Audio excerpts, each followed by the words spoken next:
Welcome. It's a little bit dark. Such is life. My camera's a little bit messed up as well. Sorry. My camera. Anyway, screw the camera. This is Awesomeness Fest. Alright, the name of this segment is How to Be Awesome. Alright, how to be awesome. How to be awesome. Alright, that's a trick. Hey, Insomniac95, how you doing? Welcome. This title is a trick title. And the reason is you are already awesome. Alright? So this title should be how to enjoy your awesomeness, or how to establish it, how to use your awesomeness to basically to manifest happiness. Alright? First, you got to realize that you are perfect. There is a saying that has tricked people. There's a number of things that has tricked people into thinking that they're not good enough. All right. The first thing is religion.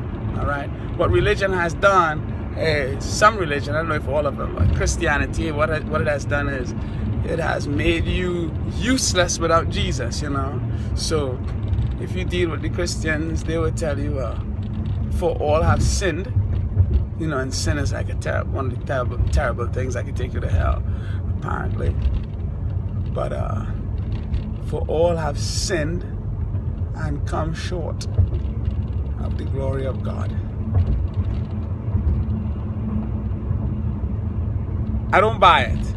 How you doing? Welcome. All right. You know, and that you need Jesus to be saved, and Jesus is going to save you. The other thing is that nobody's perfect. You hear that all the time. Oh, nobody's perfect. And we all have sinned. You know, and you need salvation. You need somebody to save you. All right. You need a God to save you. You need a Jesus to save you. Now, I don't have any problem with Jesus or God and so on. We cool. You know, I know we cool because He made me. She made me. God made me, you know, and God allowed me to exist. God allowed me to grow. God allowed me to be here where I am right now having this conversation. So in discovering your awesomeness and living your awesomeness, you must recognize that you are awesome in the state that you are now. Okay? There is no need for change to occur. There's no need for improvement to occur. There's no need for you to be saved. All right. You are already awesome. All right. You were born awesome. Before you were born, you were awesome. Awesomeness is a state. Awesomeness is the state that exists when you take away all the propaganda, all the lies, all the self-esteem destroyers. You know, what remains is wisdom and awesomeness. You know, when you take propaganda away, when you take programming, brainwashing, when you take all those things away, what you are left with is pure wisdom and awesomeness. All right, and that's you. That's who you are. All right, you are infinite energy, infinite ability, infinite love, infinite awesomeness, just in your body right now. All right, you don't need to become anything because you are. Okay, you're a human being.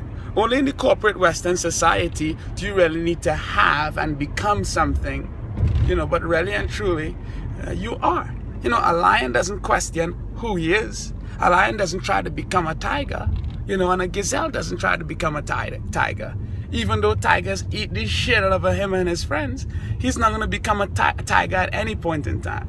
All he says is, yeah, I'm a pimp gazelle. That tiger's going to have to catch me today, because I'm fast as shit, and he's not going to catch all of us, you know. But he enjoys being a gazelle. You know, same thing with the lion. I'm a lion, you know. I'm an awesome lion, you know. Human beings are the only group of creatures that have a problem being who they are. You know, you see it in the culture of women these days where, you know, I don't know why, you know, like, I like a woman's mind. You know, her body becomes attractive when her sex appeal attracts me. Okay, whatever body that is in that moment, it'll be great. It could be the big, fat, lumpy body. You appeal to me sexually, I'm gonna tear that ass up. You know, it had nothing to do with putting on fake hair and a bunch of makeup. I ain't give a shit about that if you're talking shit. You understand?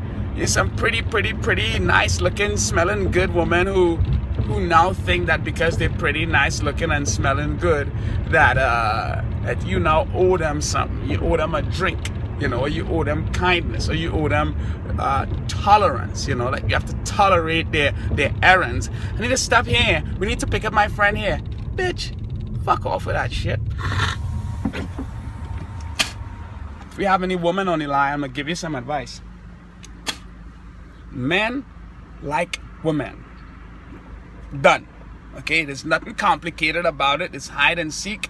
We like women. Okay, if you are a woman, not just a female, you know, there's a major difference, you know. If you are a woman, we like you. You understand? Now, and you attracting an awesome man, or you having an awesome relationship, depends on your ability to enjoy who you are. It's refreshing. Girls like a confident dude. A confident dude enjoys being who he is. So we are attracted to women who enjoy being who they are. We completely are disgusted by women who are insecure. Like, that's one of the most, it's disgusting. And it's problems. When somebody's insecure, you can't talk to another woman. You understand? You talk to your mama. Who's that bitch? You know, you post something of your sister on Facebook. Oh my God, you didn't post something of me. Insecurity. It's debilitating. It's disgusting. It's unattractive. So what man, I don't believe that I represent all males, but I feel like I represent all men when I say we like women, okay? If you enjoy being the woman that you are, then it becomes attractive. What sex appeal is your ability to have confidence in who you are and your awesomeness, and that is attractive. All right. Now, we are living in a corporate structure. We're living in a system that has been designed and perpetuated. It's a design system. A lot of people think that this was haphazardly put together. No, your language was put together if you speak English, all right? Most of these new languages were put together by a group of scholars, the same groups of scholars that give you the school, the same group of scholars that give you the Bible, all right? It was 57 of these scholars for 7 years. Translated the Greek version of the Bible into the King James. Scholars, dudes. There ain't no one fucking woman in there, understand? So this system was designed, okay? It was designed by a very, very small group of people called scholars, scribes, all right? Scribes, scribble, to write, escribe in Spanish, all right?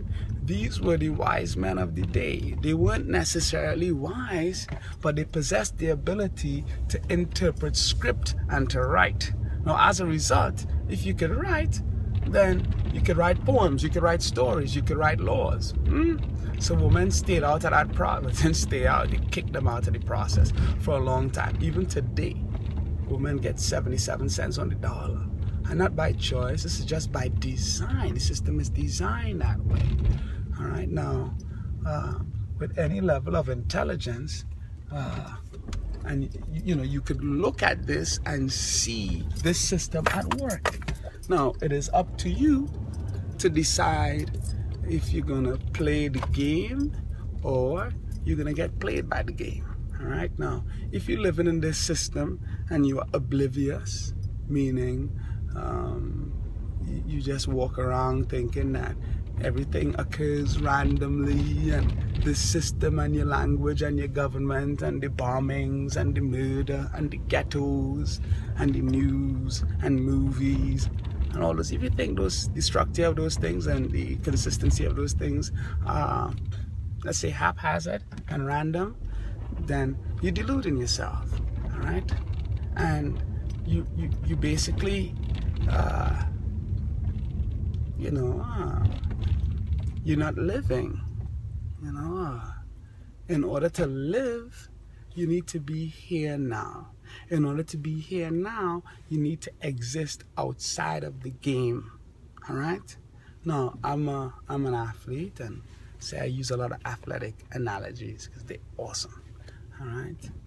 If you're an athlete, you know, you like watching games as well.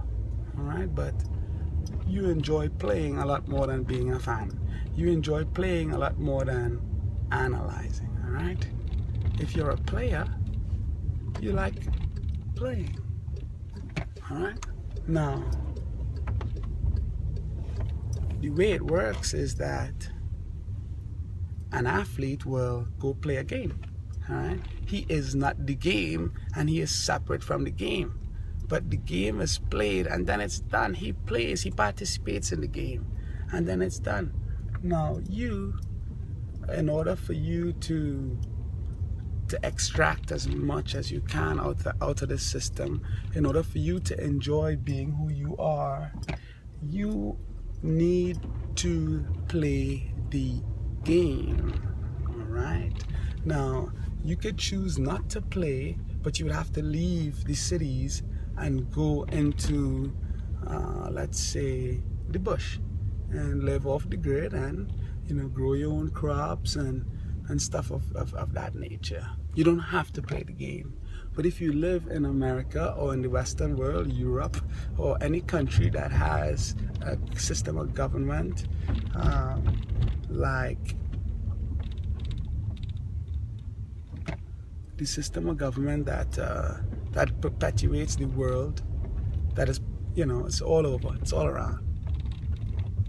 The system of government is everywhere. You know, I feel like no matter how different the countries are, the system of government is the same. So, if you live in one of these countries that have a very similar system of government, then you might need to learn how to play the game. All right, 1 second. Yeah, you might need to. I'm drinking a little bit of naked here. Wow.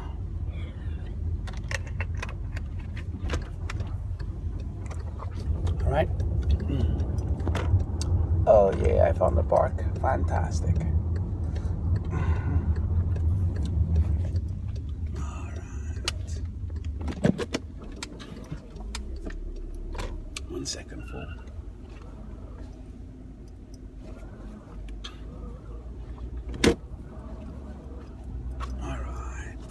Up here, give somebody some room to park. All right, peeps, 1 second.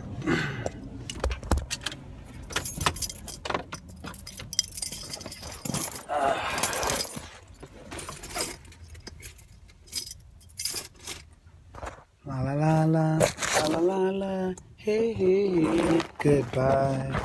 La la la, la la la, hey hey, good night.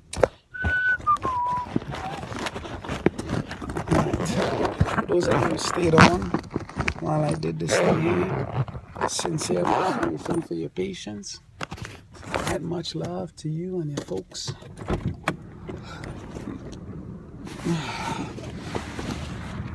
Oh, jeez.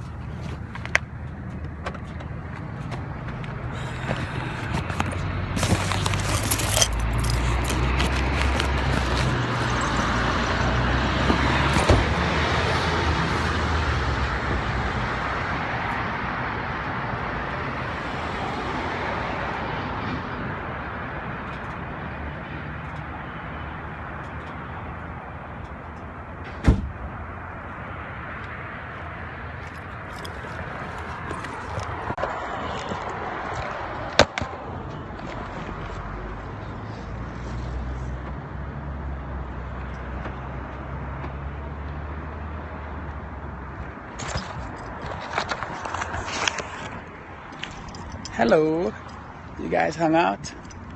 I really do appreciate it.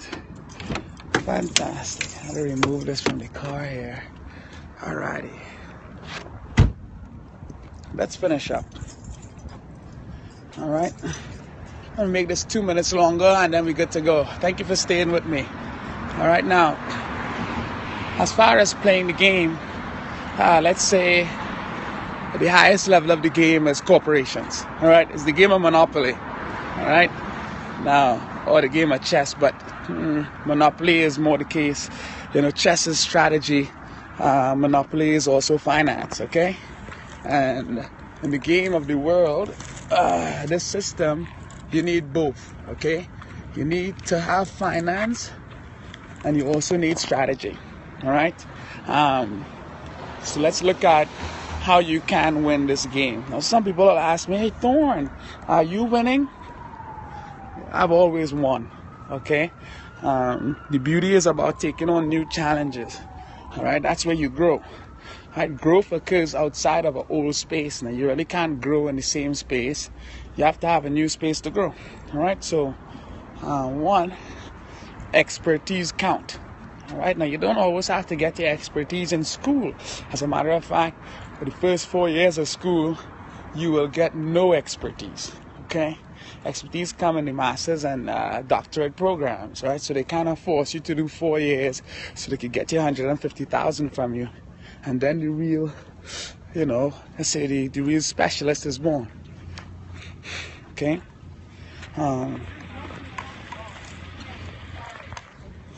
So as far as winning is concerned, let me give you a couple of techniques here to help you along. All right, these are some secrets. These are some things that I learned. It took me many years to learn them.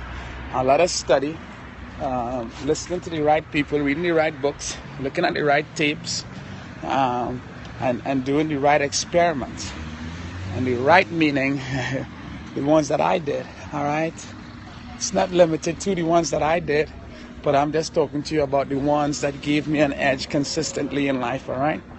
Hi, how you doing? Thank you for joining. Welcome to Awesomeness Fest. Here are some secrets or some techniques to help you win in this game of life, all right? All right, secret number one. You must own or benefit from your own corporation, all right?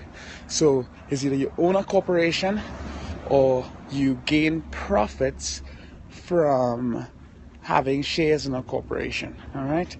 That's thing number one. Thing number two, you need to mechanize frivolous activities. So things that, let's say, eating food and toilet paper and all of these things. Let's say you're going to use toilet paper forever. And buy $1,000 in toilet paper and store it. I mean, if you have a basement, that is. So mechanize these things. All right. What else? Hey, buddies. How you doing, Cupcake? I miss you guys. Home. So I will talk to you later. Thank you for joining me. Just those couple things will help you along a lot. All right. One, you gotta own your own corporation or own shares in one. In order to own shares in a corporation, you don't need to join somebody who's starting a corporation from the ground up and come in as a board or director, or you need to financially invest in these companies. All right, so if you don't have the money to invest, then I would suggest the latter, either start your own company or getting at ground level with somebody that's starting. Hey, what is all this water about? What's leaking over here? Are you serious? What? You didn't see that? What? You guys open the thing, man.